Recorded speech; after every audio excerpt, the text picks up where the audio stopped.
মকলেশ চাচার বাড়িটা কোনে? বাড়িটা কার কাছে জিগা নেই। এই দাঁড়াও দাঁড়াও, এই মকলেশ চাচার বাড়ি কোনে? ওই তো মেলা বাড়ি দেখতেছি। ও যে সাদ্দ বাড়ি। আচ্ছা আচ্ছা ভাই, থ্যাংক ইউ আপনি যান। এই যে মিটারটা।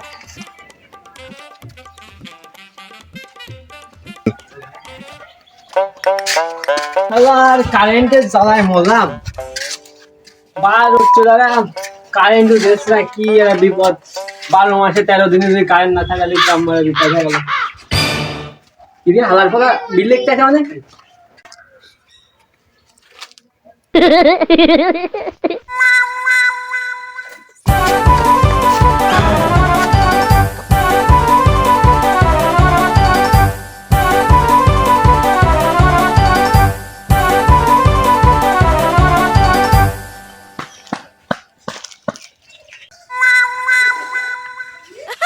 আর এই বারকার মতো বেশি আছে।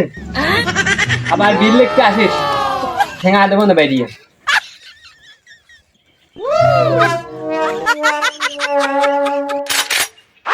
আর বিল লিখতে আসতেছি, বিল যে লেখবো ওই সালারা ঠাপাচ্ছে আমার, আর ওইদিকে ঝামেলা করছে সরকার। আল্লাহ আল্লাহ করি কিনা এই জায়গায় ভালো হয়, তাড়াতাড়ি কেটে দিলে চলে যাচ্ছি বাড়ি।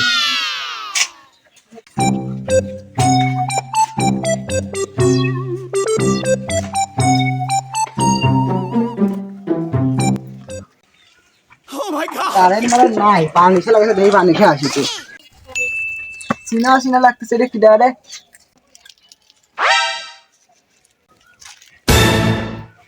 আমি কারেন্ট বিল দেখতে আসি নাই, দেখতেলাম যে মিটারের কি অবস্থা। আমি কি তার একবারে কইছি তুই কারেন্ট বিল দেখতে আসিস, তোর ভিতরে ঝামেলা আছে। আল্লাহ ফাঁসিয়ে গেলাম দেখতেছি।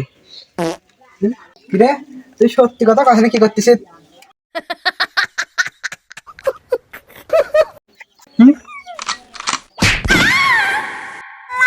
প্রত্যেকবার ঠাপ খাই, এবার দেখ কোন ঠাপ মারে কিনা, মুখ পিছাই দিয়ে আসছি।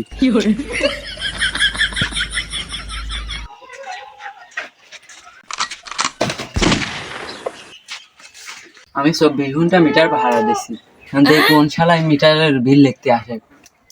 এই কিরারে শব্দ করলে দেখে আসতো। এই কিরারে এই কিরারে কি করছিস?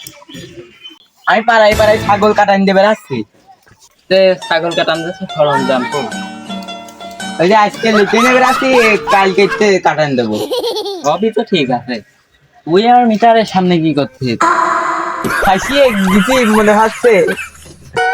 মাইতে চাইলাম তুই আগে থেকে